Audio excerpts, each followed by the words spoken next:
राजकारणामध्ये काही राजकारण जे चालू आहे तो भविष्यामध्ये घातक राहील. मी तर आता याच्या पुढे डिक्लेअरच केला की मी आता सिल्लोड नगरपालिका शेवटची निवडणूक ती पार पाडल आणि विधानसभेला मी आता उभं राहणारच नाही. तर मला कोणी काय वाकडं बी करू शकत नाही. मी डिक्लेअर केलं ते. माझ्या मुलांना सांगितलं तुला लढायचं असेल तर तू लढ बाबा. आपल्याला लोकाला विकास नाही पाहिजे, लोकाला काहीच नाही पाहिजे, लोकाला फक्त जातीवाद पाहिजे. तर जातीवादामध्ये हे इतका मोठा भुगीर आहे का तो माणसाला माणुसकीही सोडून द्यावं लागला.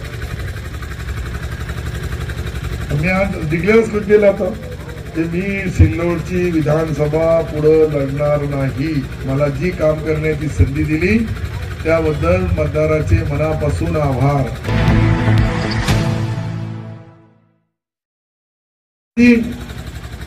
इमारत बांधता येईल का याच्याबद्दलही सरकारकडे तसा पाठपुरावा अशोकराव तुम्ही करा.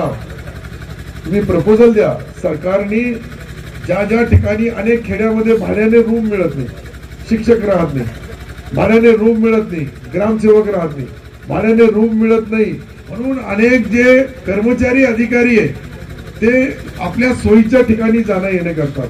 कारण की त्यांच्याकडे तो बोलण्यासाठी असतं की इथं व्यवस्था नाहीये, कुठं राहायचं. आणि व्यवस्था असली नंतर इथे राहणं सोपं होईल.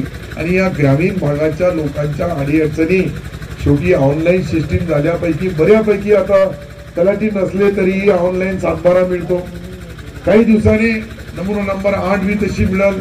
जे काही आवश्यक कागदपत्र आहे ते घरपोच डिलिव्हरी काही दिवसांनी होईल. त्याचे नाममात्र चार्जेस जे आहे ते सरकार लावणार. आणि याच्यामध्ये पारदर्शकता कशी आणता येईल. लोकांच्या जे काही कामं आहे, रोड रस्त्याची कामं असतील, आता सर्व डिप्टी इंजिनियर एक्झिक्युटिव्ह इंजिनियर आलेले, ते CMJSYचे असतील, PMJSYचे असतील, सार्वजनिक बांधकाम असेल, जिल्हा परिषद असेल किंवा वेगवेगळ्या ज्या सरकारच्या यंत्रणाच्या माध्यमातून आपण रोड रस्ते सिंचनचा वेगवेगळा हे आहे, सिमेंट बांध वेगळे आहेत, भूमी अंतर्गत बांध वेगळे आहेत, पाझर तळ्याची दुरुस्ती करावी लागल, छोटे जे कॅनल आहे त्याची दुरुस्ती करावी लागल. हे टप्प्याटप्प्याने सिंचनाची व्यवस्था जोपर्यंत शेतकरी बांधवाला उपलब्ध होणार नाही तोपर्यंत शेतकरी बांधव 2 पिकं घेणारा तयार होणार नाही. आणि जोपर्यंत तो 2 पिकं घेणारा तयार होणार नाही तोपर्यंत आपल्या ग्रामीण भागाची दारिद्र्य दूर होणार नाही. कोणी कितीही बोललं, मी कितीही स्पीच दिला, कितीही भाषणं दिली, कितीही आपल्याला मार्गदर्शन केलं, पिण्याचा पाणीचा प्रश्न मिटला का? काही दिवसांनी आपला वॉटर ग्रीड होईल. कोणी विचार केला होता का अंबईला सिल्लोडतून पाणी येईल आणि तोही खडकपूर्णाचा वॉटर ग्रीड प्रत्येक 128 गावांना, छोटे मोठे मिळून 132 गावं आहे पण 128 गावं, वाड्या वस्त्या तांड्यावर छोट्या छोट्या गावापर्यंत पिण्याचा पाणी शुद्ध असला तर अर्ध्या त्याच्या रोगराई त्याच्यामध्ये या PSCचे अर्धे गिराक तसेही संपून जातील, अर्धे पेशंट संपतील. मी आजच बोलतो मला पाणी शुद्ध पाहिजे. पाणी शुद्ध मिळाला का बाकीच्या ज्या छोट्या छोट्या त्याच्यापासून जे निर्माण होणारे उपचार घेण्यासाठी येणारे अर्धे पेशंट संपतील. परंतु पेशंटसाठी आता आपण ही जी इमारत बांधू लागलो ही इमारत वेळेवर पूर्ण व्हावी, चांगल्या क्वालिटीची व्हावी. लागला तर त्याचा सत्कार करू आपण त्या कॉन्ट्रॅक्टरचा पहिलेच ऍडव्हान्स आणि त्याला हे कट ऑफ डेट देऊ. काम नाही केलं तर या सरकारचा जो सत्कार करतात तर सत्कारच्याही पुढं पेनल्टी देण्याची सिस्टीम आहे. क्वालिटी चांगली पाहिजे, क्वांटिटी पूर्ण पाहिजे. क्वांटिटी आणि क्वालिटी मध्ये कुठेही फरक नाही पडायला पाहिजे. मी आता आलो एरेकर साहेब असं मिळतो कॉलेजमध्ये, तिकडे एक मीटिंग आहे. तर हे जे अप्रोच आहे भराडी पासून निघालो अंबईपर्यंत 3 पुलं बनवले, 3ही पुलाचे अप्रोचच झाले नाही. तर मग पूल बनवून काय फायदा झाला, रस्ता बनवून काय फायदा झाला. हा मुद्दा मी मुद्दाम जे बोलू लागलो. काही काही जे अपुरे कामं आहेत त्याची आज आपण मीटिंग घेऊ जेणेकरून आपलाही बाकीच्या लोकांनी जेवण घेऊन आहे का, जेवण केल्याशिवाय कोणीही जाऊ नये. पण इतकं आहे ना बाकी लोकांचं सर्वांचं आहे. विचारून घ्यावं लागतं, नाही तर मग आले कधी जेवण नाही मिळालं तर आम्ही आलो मग जेवायला सांगितलं. अधिकाऱ्यांनी तिथे जेवण आहे कॉलेजवर अधिकाऱ्यांचा, कारण की आपली मीटिंग तिकडे होईल. बाकी सर्व कार्यकर्ते जे बाहेरून वेगवेगळ्या गावातून आलेले त्यांचे मी मनापासून आभार मानतोय. आपण सर्वांनी मला परत 5 वर्ष काम करण्याची संधी दिली.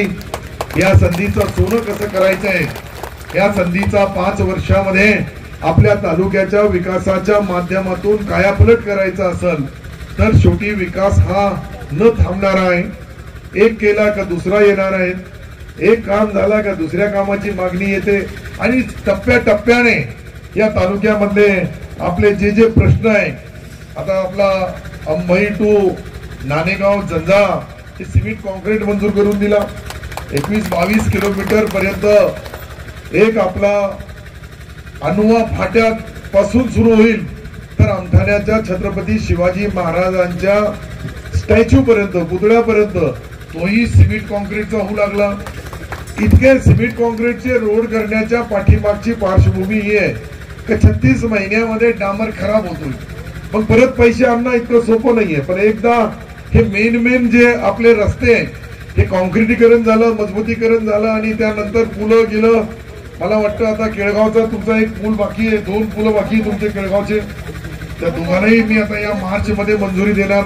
हे छोटे छोटे पुलं जे आहे हे जे काही पुरामुळं जाणं येणं अवघड होतो तो सोपा व्हावं, त्याची अडीअडचण दूर व्हावी. आता या ठिकाणी झाडं जे लावलेले, मी दुसऱ्यांदा यासाठी बोलू लागलो का झाडं लावणं फार सोपं आहे पण हे झाडं सांभाळणं सर्वात महत्वाचं काम आहे. मी 3दा यासाठी बोलू लागलो की जशी इमारत तसे झाडं वाढायला, ते वाढल्यानंतर ते वाढायला नाही पाहिजे. आता शेषराव महाराज श्राप दिला तर हिरवे झाड बी वाढू नये. शेषराव महाराजाचा श्राप फार येतो, मी त्याच्या श्रापामधून वाचलो. नाही खरं ना, राजकारणामध्ये काही ना काहीतरी बोलावं लागतं. काही बोललो नाही तर बातमी कशी होईल.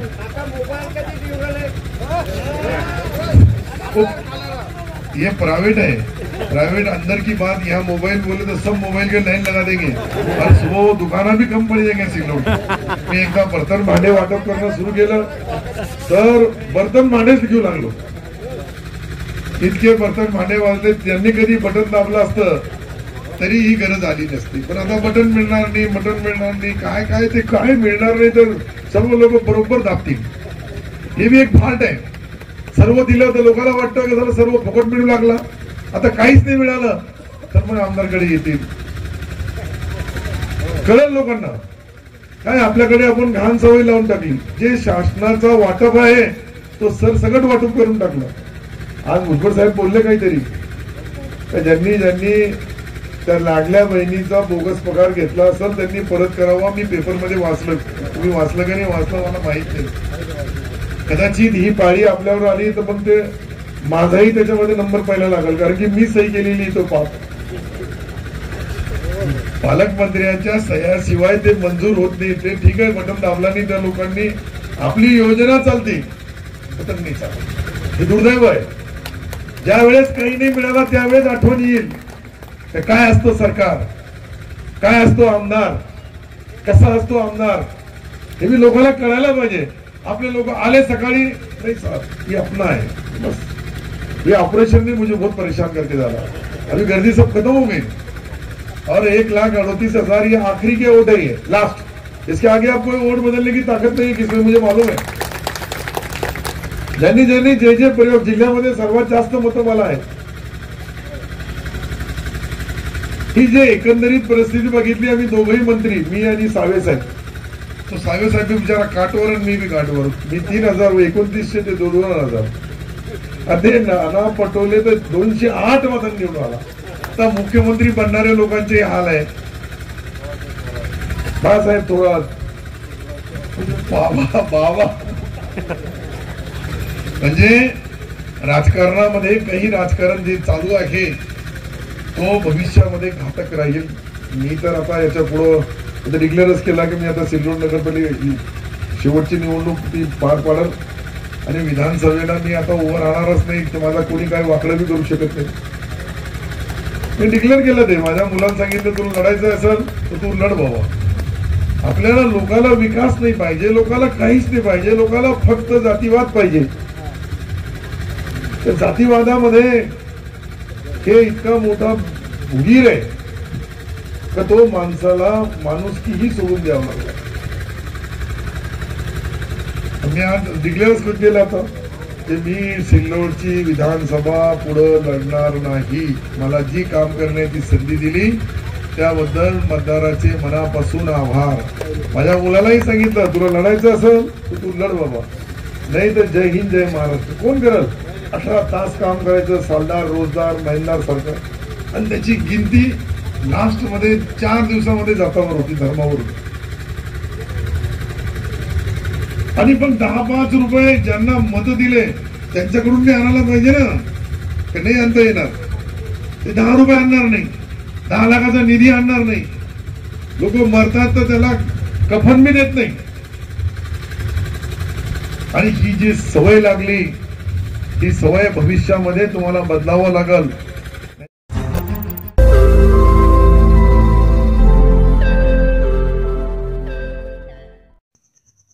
रोज नई खबरों को देखने के लिए हमारे औरंगाबाद समाचार चैनल को सब्सक्राइब कीजिए और नोटिफिकेशन पाने के लिए हमारे बेल आइकन को दबाइए ताकि हर खबर की नोटिफिकेशन आपको मिलती रहे.